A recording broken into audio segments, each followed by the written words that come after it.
Ja, sehr geehrte Dear ladies and gentlemen, thank you very much for having me here. It's a big honor for me to speak here, and please apologize that I'm speaking to you in German, although I'm able to speak English, but however I can express myself more precisely and more sovereignly and speaking my mother tongue, and I hope with the translation there is no problem.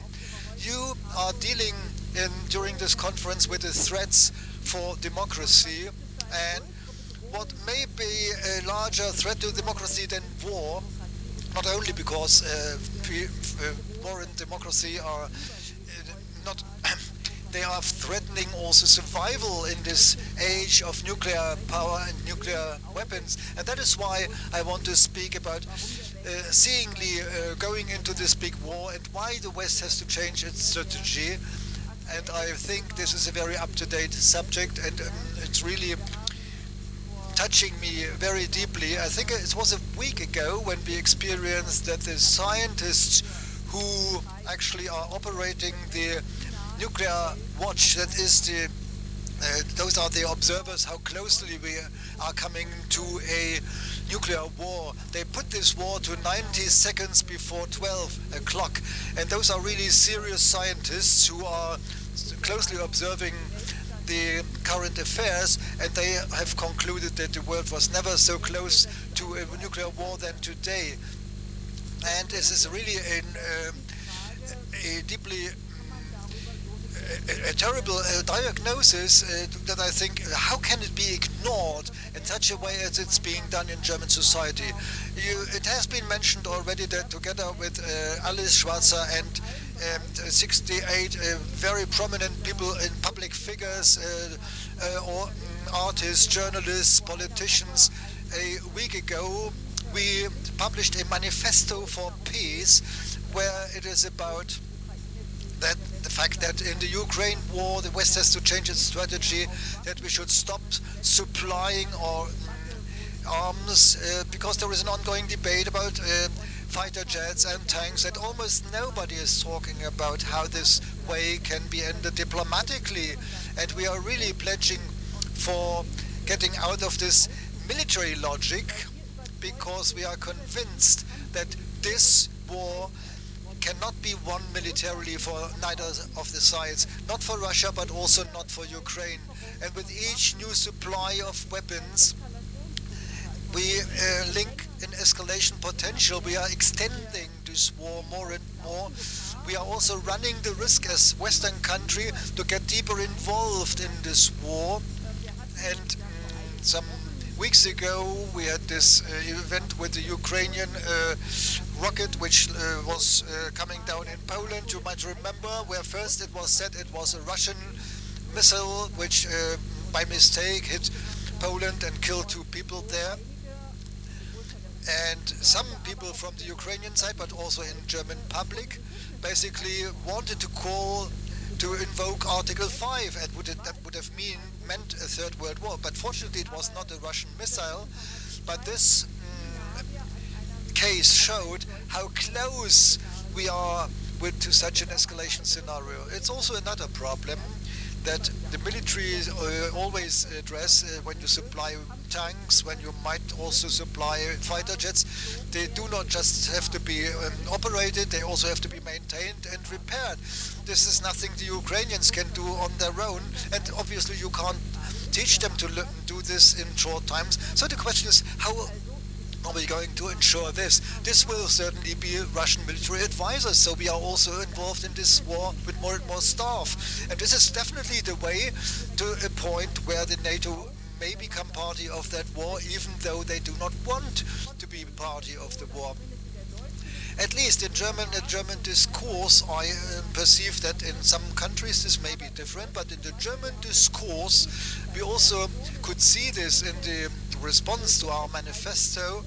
There was an incredible hysteria as soon as somebody says we stop supplying arms, we should really back on democracy, then you are an understander of Putin, you are a spokesperson of the Kremlin, you are maybe also naive or cynical, immoral or dangerous, all terms which are being used on us And so it's pretended as if there was no other way than just continuing supporting the Ukraine until they have reconquered Crimea at some day, because that's the legend which comes along with that.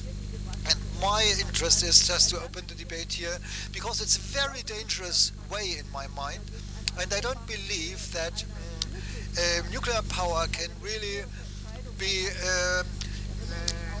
led to a military decision in a key question. I remember that the former President Kennedy warned the world, that was after the Cuban crisis, which fortunately, that also was a moment where the world was quite close to a nuclear war, but then finally by agreements and by talks this could be solved by a compromise. And it was a compromise indeed. The Russians withdrew their missiles from Cuba, and the Americans withdrew their missiles from Turkey. They did not talk about that so much, but that was the compromise. And Kennedy after that said that never ever nuclear power should be put in a situation where they only have the choice between defeat and the use of nuclear weapons. And I think we really should look at this warning, because we are now just running at such a situation. At least if weapon supplies really will lead to the point where Crimea will be seriously threatened, we go into this scenario. And if weapon supplies are not sufficient for that, that is what some militaries also are saying, that the tanks will not turn around this war, then it does only mean that we extend the dying process, that we are backing for a war of attrition of many times, that the front lines don't shift, which is the case actually right now, but every day hundreds or 1,000 people are dying, and the only who are benefiting from that are the armament companies, who are making good business right now. And that is why I think we definitely need a different way. We urgently have to think of other options, because I also think a little bit that the present situation has some parallels with the situation before the First World War. It has been described very nicely by Karg, the Schlafwandler, and before the First World War it was also a situation that actually there was no one having a plan of starting a big war. I also do not want to say this about any politician today, not to the US President, and of course also not to the German Chancellor, and not even to the Russian President. I don't think that anyone is interested in setting fire to the whole world, which might end in a nuclear war. But even then, in 1914, it was the case that one decision was followed by another one, and so step by step they were stumbling into a war, and that ended in a devastating war where many thousands of people lost their lives, and they had battles like Verdun, where an endless number of young people was dying. And just recently a general said, in Bakhmut the situation looks like Verdun, and that shows already how crazy the situation is, and we are just fueling this craziness. And the situation then should actually be a warning to us that we should never allow this to happen again, especially because today a world war or a nuclear war would mean something totally different than back then.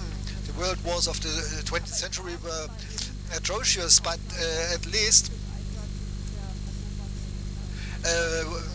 with the exception of the last use of nuclear bombs in Japan, it was without a nuclear. It was not a nuclear war, but the situation today is different. And the UN Secretary General Guterres is warning that this might be the outcome. So whenever we want to find a solution, we should look back first, how we came to the situation, what happened actually, what brought us into such a situation in which we are in today, where the world possibly is at the brinks of a big war, maybe a nuclear, but at least at a warlike confrontation between NATO and Russia. Actually, the situation 30 years ago was totally different. We had at least the older ones might remember. I remember my youth in the Cold War. I grew up as a teenager with the fear of a nuclear war. Those were the 80s of last century. It was a time where really the world was divided into two blocks. It was an enormous armament race, and those who know know that it was also rightful. Just by a mistake of a computer, a war could have been triggered. And there were several such situations as we know today, and fortunately they had been solved reasonably.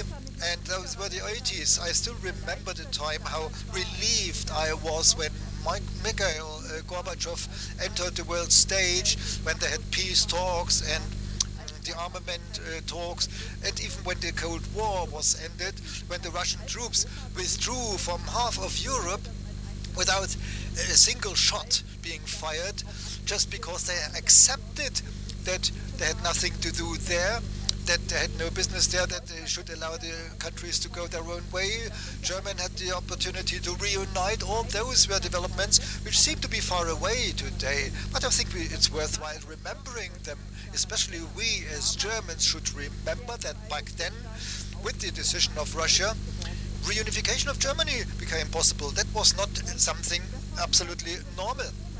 And it was a totally different situation. Back then we had the feeling that we would enter an era of peace, that we would start an age where nuclear weapons might even be forbidden altogether, or at least where the risk of war, the threat of war was really banned. And now, 30 years later, we find ourselves in a much worse situation than during the Cold War. How did that happen?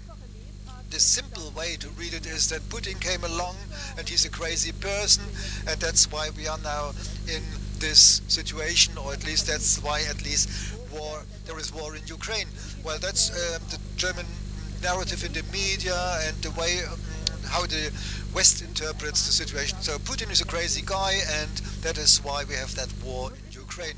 Now, it is of course true that this is a war which goes absolutely against international law. There is no doubt about that, and it's also an atrocious war. But it didn't come out of the blue. And with this previous history, it is also something the West has to deal with it. It is a consequence of some decisions where the Russian leadership, and I'm not only speaking of Putin, I think that refers to the whole Russian elite. They were again and again confronted with a situation where their interests and also their security interests, well, you should not even say this today, that Russia had its security interests, but of course every country has its security interests, and their security interests were rejected and they were mitigated. They were intimidated at open stage, and actually I remember that there is also some proof of that, that there was an agreement that NATO would not be extended further to the east. And I remember John F. Kennedy, who at the end of the 90s warned already, if this enlargement of NATO towards the east will be done, this might trigger some changes also in Russia that could change the ideology of the Russian leadership. Kennedy said that due to the eastern enlargement of NATO, the nationalist trends in Russia could be increased and reanimated. And this is exactly what happened.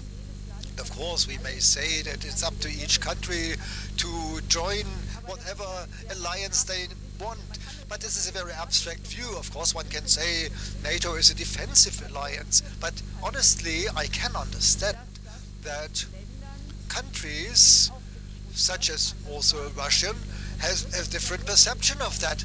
Just let us remember the first war waged by NATO after the end of the Cold War was the war in Yugoslavia. That was also a war against international law because there had been no UN decision. It was actually against Belgrade, against Serbia, and they were an ally of Russia. So when NATO waged a war against Serbia, they agreed also that they were ready to deal with an ally of Russia. And of course that was not a signal which was building up trust. It was rather a signal that NATO doesn't care about Russian interests, and this continued after the Yugoslavian war.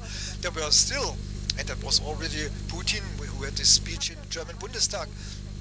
I experienced that as a welcoming hand by Putin, that in spite of Yugoslavia he was advertising for cooperation with Russia. But what came then? In Afghanistan there was still some agreement, and in Iraq the next the war against international law, and also that war had been initiated by ignoring the World Security Council. They also sent a signal, when we want to have a war, we will go to war, and then the war in Iraq started, then the war in Libya started. There was even a decision in the Security Council, but not what should happen later. It was again a signal that we do what we want, and we do so militarily. And again there were some extension efforts by NATO, which logically were always criticized by Russia. And then in 1928 there was the decision about accepting Georgia and Ukraine for NATO, even though that failed because of the veto of France and Germany. But it did not fail in a way that they said we don't want this. They indeed offered the opportunity to both countries to enter NATO at some point in time, and with regard to Ukraine it was indeed also supported militarily. So just remember that immediately before the outbreak of the war last year, in Ukraine they had already 4,000 NATO soldiers deployed. There were joint maneuvers in the Black Sea. There was a government in Ukraine after Maidan who very openly positioned itself against Russia. That was also fueling up the conflict in Donbass. And of course, and there were also in 2021 there was a signal at the NATO summit that in the future Ukraine was accepted by NATO. So they, even though there was not a concrete time horizon for that accession, but it was accepted. And this is also what today's director of CIA is saying, who was once ambassador in Moscow, and he says that all that caused that Russia having the feeling that Russian interests are being ignored. And this does not, of course, justify the war. To put this very clearly, it does not justify to destroy cities and to paralyze the infrastructure of a country. But it may be an explanation how this all came about, and it also shows a possible way out of that war. Because we are always pretending as if there was only a military solution. And this is simply not true. In spring, there had already been some attempts to end this war. And for example, the then Israeli Prime Minister Bennett was one of those who tried to negotiate there and to intervene. And he recently said in an interview what happened. He went to Moscow, he went to Kiev, and he said he actually already had seen the readiness for compromise on both sides. There was a relative, we are talking about March last year, shortly after the outbreak of the war. So he said that peace was very close at the time, and untouchable. And then there came an intervention from UK and Washington that they do not want that war, at least not at that time. So when we say today that there is no option for negotiation, in spring last year there was such an option. They could even have ended the war back then. And later there were still negotiations in Turkey, in Istanbul. And also there are different reports about those negotiations. There were some publications relatively at the same time in Washington Post. There were some publications in a magazine of the Quincy Institute. And even if the Ukrainskaya Pravda had a publication about that, which later was demented, but all those publications, even the statement of the Turkish foreign minister, are showing that they had a relatively good way of approximation of both sides, which would have been very good for both sides. Ukraine had definitely dismissed the idea of becoming a member of NATO. Of course, in turn, they would have been given some security guarantees, but they would not have had a perspective of NATO. They would not have been an outpost of the United States. But that's what it's all about. It's not about abstract NATO membership. It's about having military bases of the US in Ukraine. They would have done without that. And the other way around is, at least this is what I could read in some articles in Foreign Affairs, by the way, there was also an article about that.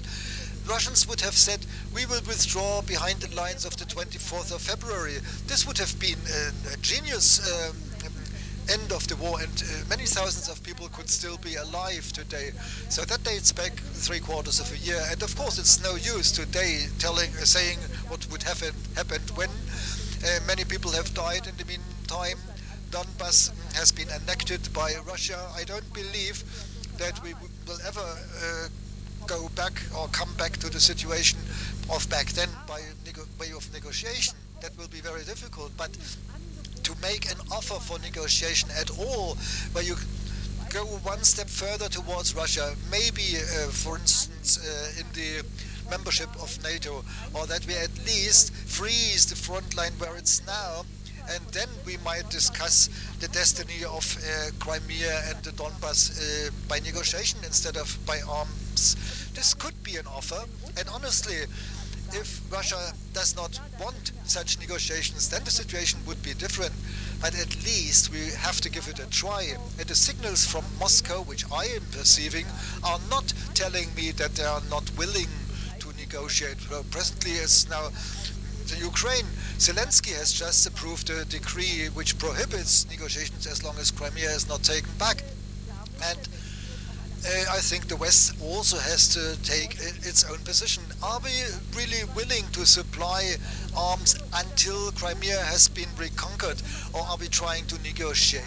And if they always say we first have to contribute by supplying arms so that the situation in negotiations of the Ukraine can be improved, how many people are we letting die just in order to get back 20 square kilometers? It has always been the case in any war, and even now, the longer a way goes, the more difficult it becomes negotiating. It's even more difficult now than 3/4 of a year back, but it's still possible. I'm still convinced of that. And even, if I just may say this, even the American Rand Corporation, which I may quote as a crown witness, and it's definitely not a peace-loving institute. They are actually advising the US Army, and they are also very close to the armament industry in Russia. They recently published a study where they urgently appeal to Biden to go away from its strategy of a long war of attrition. And they are justifying this in two ways. On the one way, they say our main enemy is China, we have to focus on that. Well, this is actually not my way of justifying it, but it is one justification. And the other justification is the risk of escalation is too high. And their core statement is that it's not in the interest of the United States to continue that war, or to see that war being continued, and so it should be in the interest of the US now. They are demanding this, but so far, obviously, in the White House, that only met deaf ears. But also General Millea, the highest general of the US, also said that there is none of the sides can win that war, so negotiations have to be held. And that's why I'm asking, why are there so few voices in Europe, and especially in Germany, who are carrying along this negotiation perspective? This is terrible, because we would be the first to be affected by escalation of that war. The US are far away, but Germany would be affected very closely, and now we are even the spearheading tanks. Actually, we were mocked by the others. Now Germany finally decided to supply tanks, and the others have withdrawn, and the US probably are not supplying their tanks. All the others who were shouting loudly that they would supply tanks first, they are now very small, and so we are actually the country which will become the main enemy of Russia. And this after the history with Russia and Germany, after 27 million Russians dying in the Second World War. Now again, we are spearheading this movement, And this is not irresponsible in my mind. And even the Rand Corporation assumes that negotiations are realistic, that it is still possible to end this war by way of negotiations in a foreseeable time. And that is why our appeal, and this is what we are striving for, and this is exactly indeed my urgent wish, that in the German discourse and in the German government we should really understand that we should not remain in this military logic, and that Germany has really the obligation and the task to be spearheading the German Chancellor, and maybe also with the French President, because from time to time we can hear some more friendly sounds from the French side. So we should launch a negotiation initiative, and also to put some pressure on Biden, because it was not Germany why the negotiations failed in last spring, but we always accepted that at the end of the day there were others who were escalating the war, and now we are in the middle of it ourselves, and this is extremely dangerous for Germany.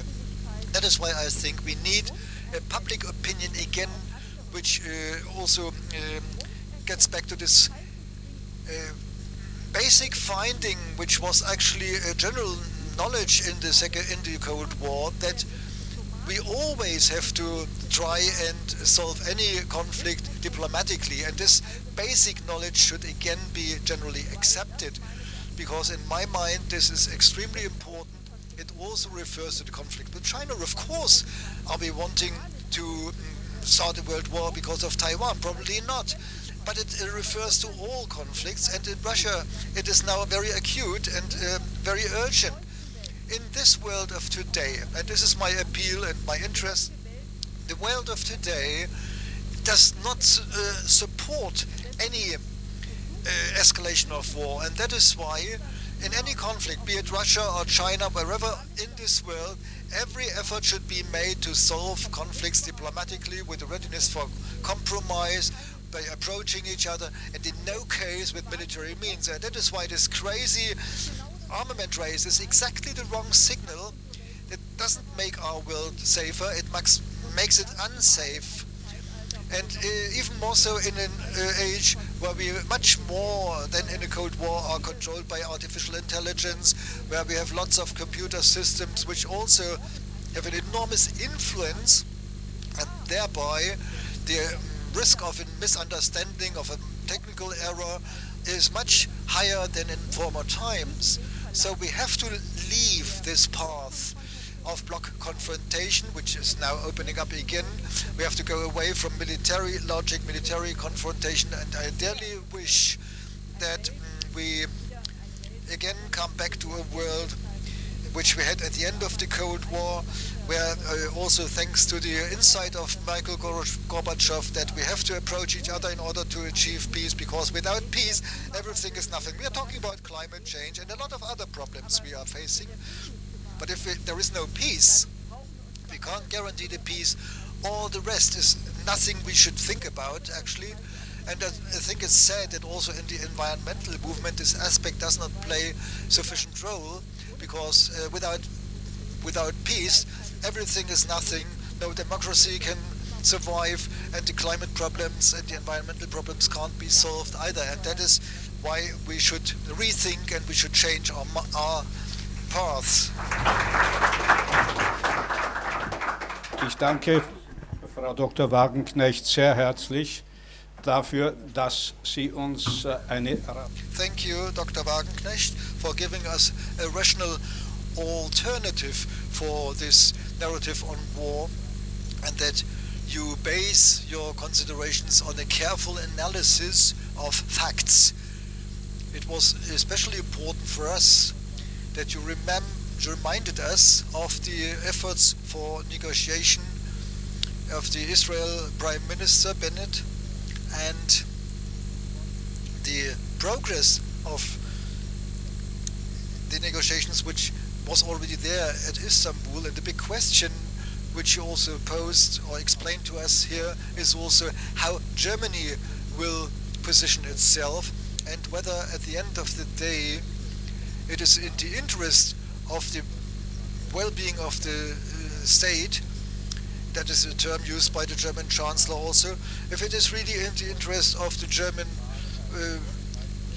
public good not to go into the war, but to take diplomatic steps. And it is also something where you in the Bundestag cannot, there can't be anyone in the Bundestag to oppose to you on that line. And after this big appeal together with Alice Schwarzer, I just can wish you that there will be an open and fair debate in the civil society, but also in the politically legitimate forum of the German Bundestag. It is of course absolutely normal to have such hope, and I think it's also very important that the ICD here offers you the opportunity of an open discussion in the best European tradition, and that the opinion of both sides are also honored also in the German debate, and that we could hear of the opinion of the two sides. Today we had a politician of another party, and now we've got the opinion of you as a representative of the opposition. And in this sense we are now opening the discussion. ICD told me that there were questions by the media, and now I hand over to Mr. Donfried. Thank you.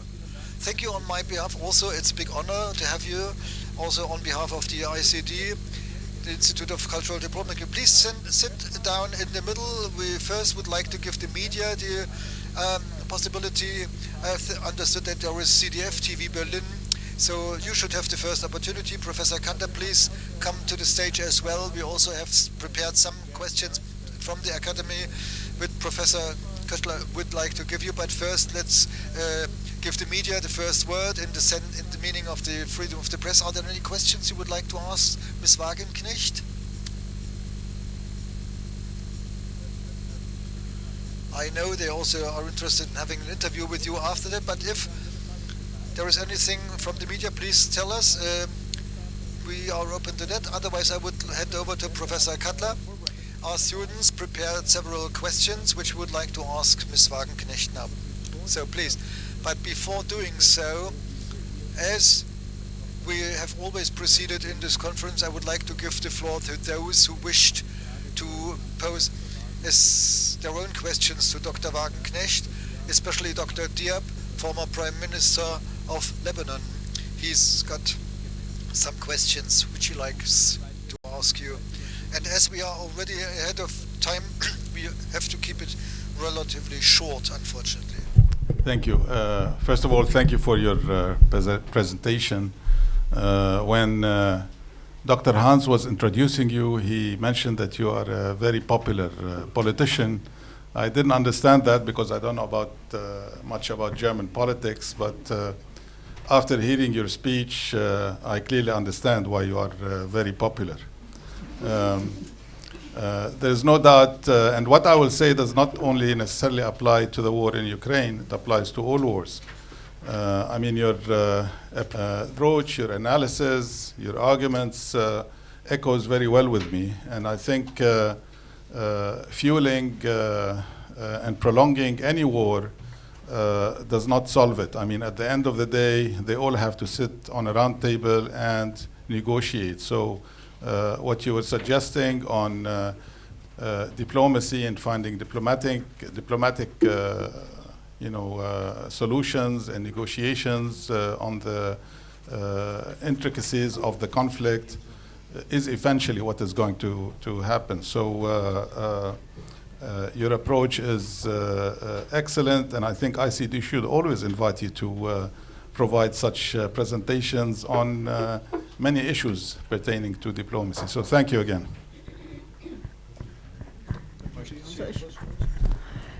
Ja, vielen herzlichen Dank. Das freut mich sehr. I'm very happy about what you are saying.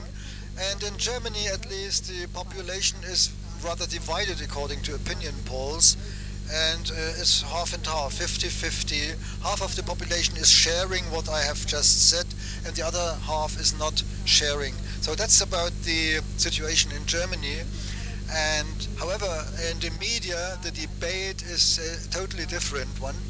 I would say that 90% are representing the position that we have to supply more arms, and only 10% are of a different opinion, at least when it comes to the big media.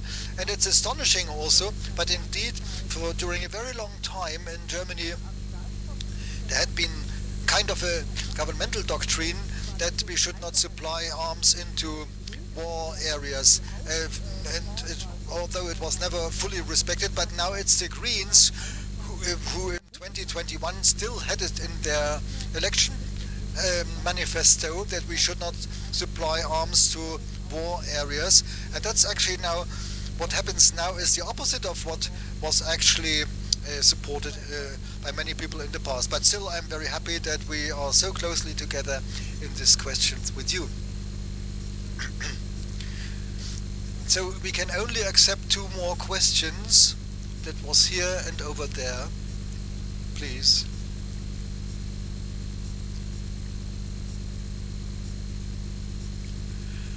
I have a very small question. You are saying that the solution is having a compromise. So we know that Russia wishes to invade Ukraine. What is the compromise for you? Should they just give up?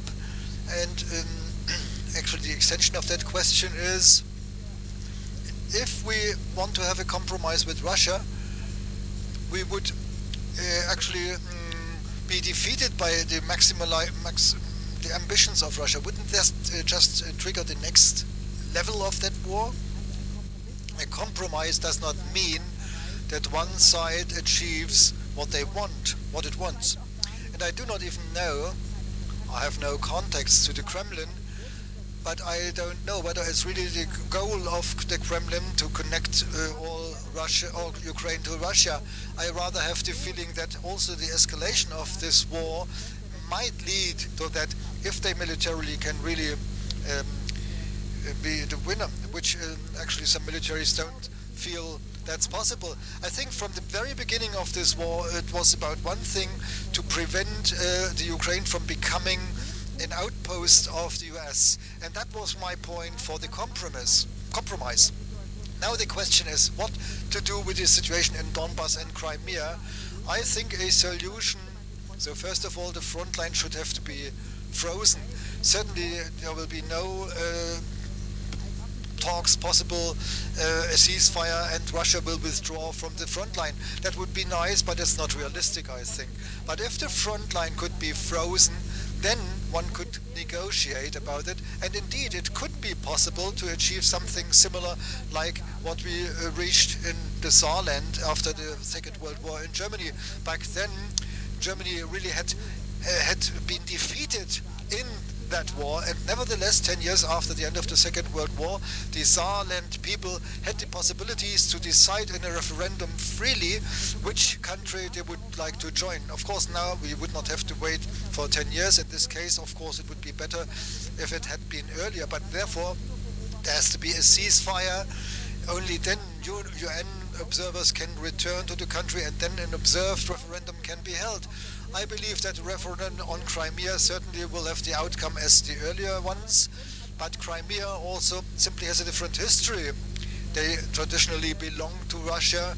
The Russian Black Sea Fleet has been there since the 18th century, which we should not forget totally. And in Donbass, we simply have to give those people the opportunity to decide where they want to live. And then, of course, the compromise has to be where they want to live. In my mind, this could be indeed a realistic way to get out of this war. One question from my colleague from India. Let me just jump in here very briefly, Professor Kotte.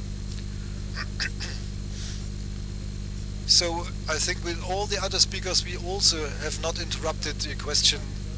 May I ask a question and then we give it back, because we are short of time. We have a larger question, and partly you answered it already, but I still want to see your answer. First of all, what does Vladimir Putin want to achieve in that war? Almost 1 year it dates back to the start of the war. What are the prerequisites which have to be fulfilled for having a chance for peace? How do you explain the position of the EU and Germany regarding the Ukrainian war, the war in Ukraine? How can it be that the EU, in spite of this high price of human life, to wage a longer war in Ukraine? I wish to have more peace in Europe, and I'm asking you whether everything has been done in Ukraine and Russia in order to get negotiations. And last thing, what is your take on all Germans who are against your manifesto? I clearly believe that EU did not do everything to stop this war. The EU was very much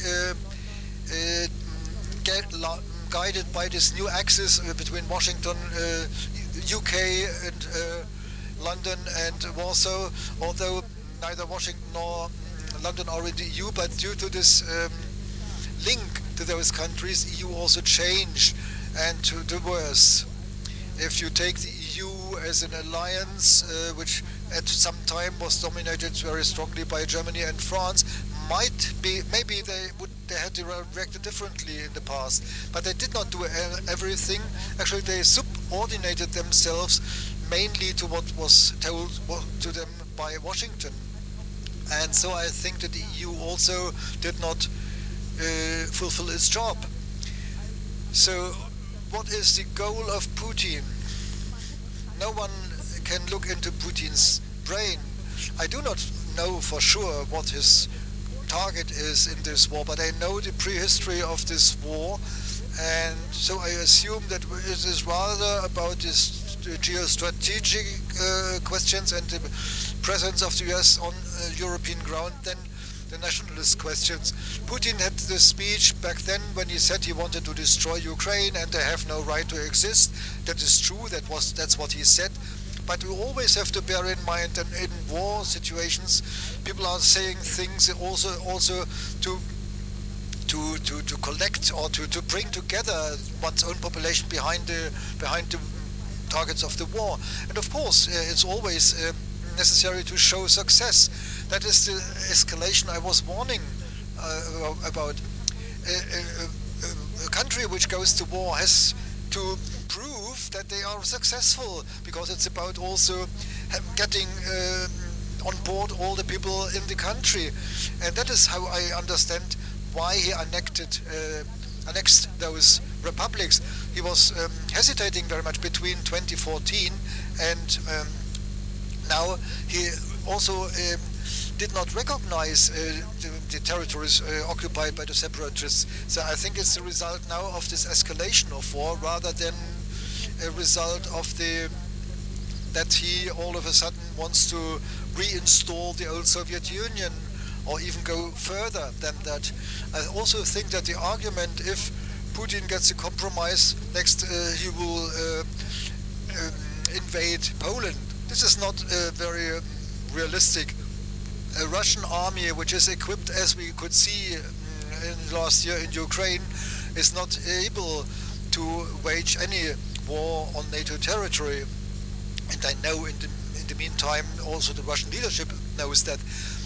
That speaks against it. But by the way, it also speaks against this, the fact that he's planning it when you look at his military budget. Russia, over many years until now of course the military budget was raised, but until the beginning of the war, the budget of Russia was $60 billion per year, while the US had 800 billion, and even we are now exceeding 60 billion.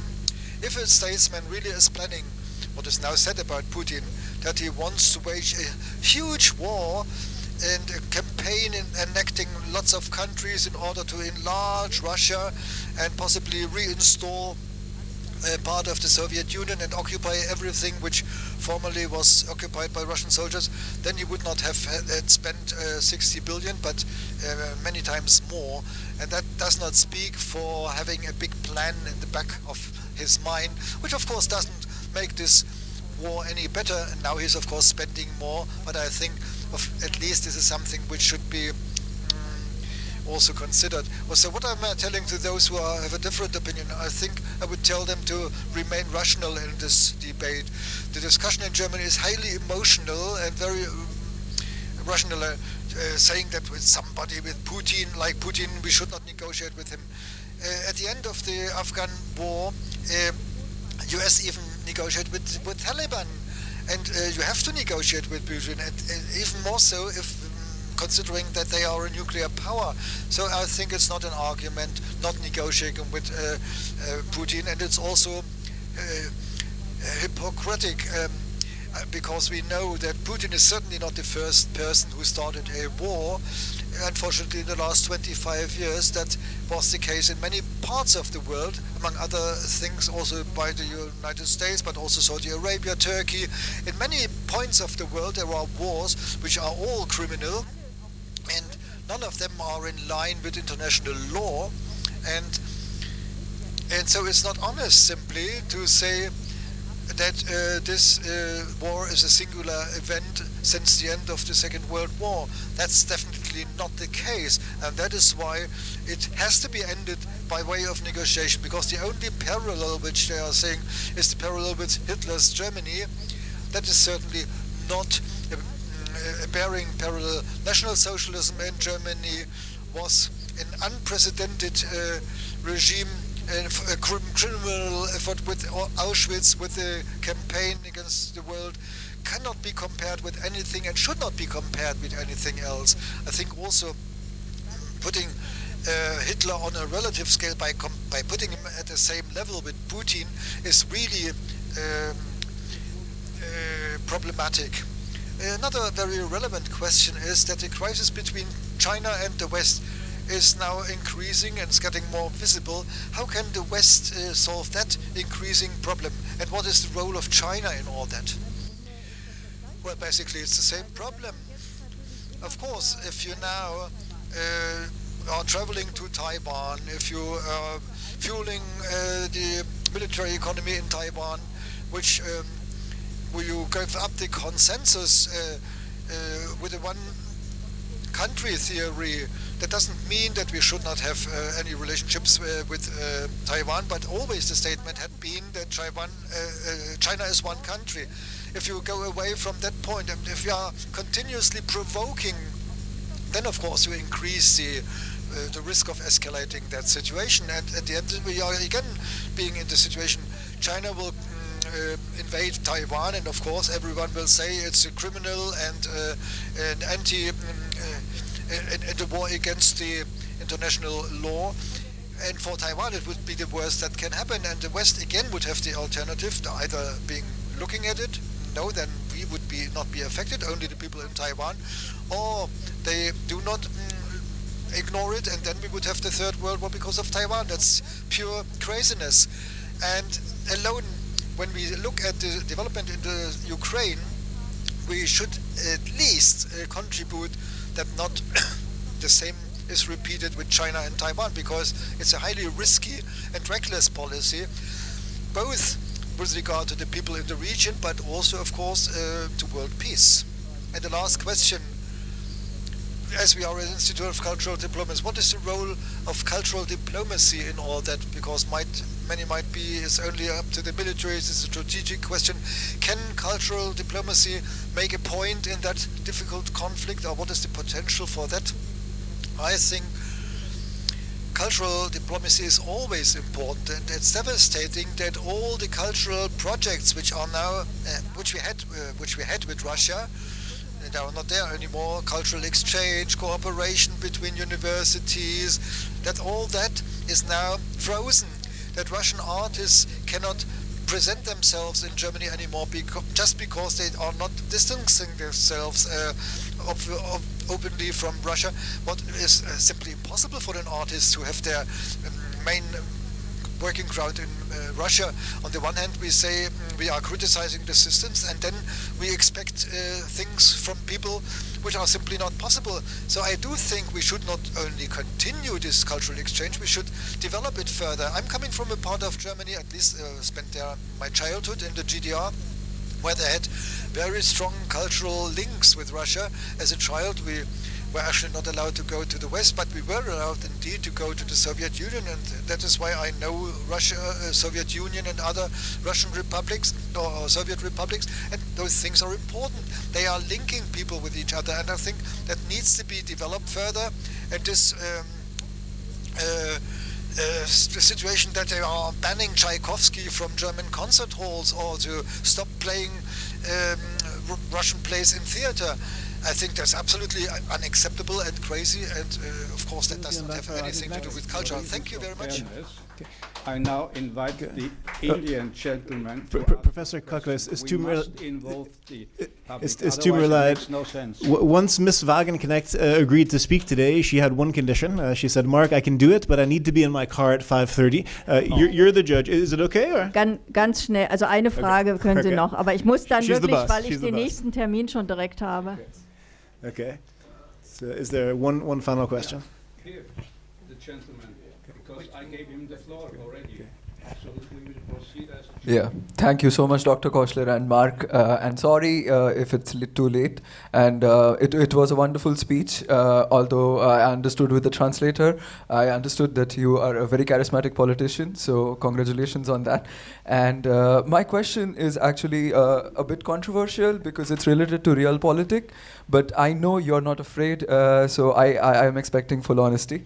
Recently, I was at the Nordic embassies, and one of the speakers there, it was about border security, and one of the speakers there said a very interesting thing. He said, "A weaker Russia has always been good for us. We developed closer ties with Russia when Russia was weak." So do you think that the role of European powers in this war currently is driven by self-interest and at the expense of Ukraine? Thank you so much. Ich glaube aber, I do not believe that Europe may benefit from a weak Russia. I think that the US are benefiting, and that was actually said openly, that the US are having a certain interest. Austin was saying that Russia should be weakened in this war, but for the Europeans this is rather a problem, because Russia always had been a big supplier of energy, of raw materials, and we are very much benefiting from this cooperation with Russia. Those who are really weakened are the Europeans, and this indeed, obviously one can say, is of course also in the interest of the United States. That has become very clear. Donald Trump really was trying hard to sell his gas to Germany, but it was not competitive because Russian gas was much cheaper. Now, of course, especially Germany will import American gas to a large scale. American armament exports have increased. The US as a site for the economy are getting more attractive because energy is very expensive here. Then there is this geopolitical insecurity there. All of a sudden, huge investments will be made in the United States, and weakening Europe. That is what we can say at the expense of Ukraine. If you want just to say that it's so cynical, this is at least a concept which has been the result. And it should be one more reason for the Europeans not to join this. And this is what I understand. Germany especially is weakened tremendously due to this conflict, and that is why the German government should do everything to end this war as soon as possible, because it's massively to the detriment of Germany. Thank you very much for Wagenknecht. I think you feel that you could feel at home here. You have a lot of supporters here. There was a lot of resonance. There were much more questions than we have time, so we have to invite you again. That's the only way. Thank you. I hope you can catch your flight. And a second applause, please.